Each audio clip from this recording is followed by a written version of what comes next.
ইন্দোনেশিয়ার সুমাত্রায় ৬.৩ মাত্রার একটি শক্তিশালী ভূমিকম্প আঘাত এনেছে। বৃহস্পতিবার সকাল ১১টা ৫৬ মিনিটে দেশটির নানগ্রো আচেহ দারুসালাম প্রদেশ থেকে ৬৩ কিলোমিটার দূরে ভূকম্পন হয়। মাত্র ১৪ কিলোমিটার গভীরে হওয়ায় আশপাশের বহু এলাকায় তীব্রভাবে কম্পন অনুভূত হয়।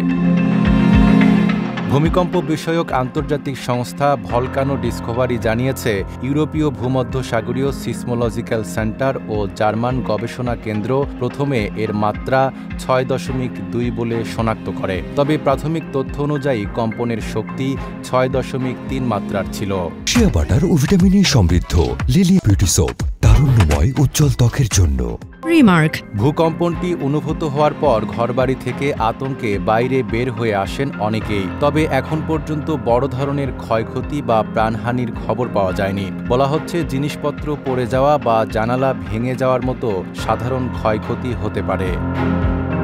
ইন্দোনেশিয়া প্রশান্ত মহাসাগরের রিং অফ ফায়ার অঞ্চলে থাকায় দেশটিতে নিয়মিতই ভূমিকম্প আঘাত হানে। এখানে একাধিক টেকটনিক প্লেট মিলিত হয়েছে।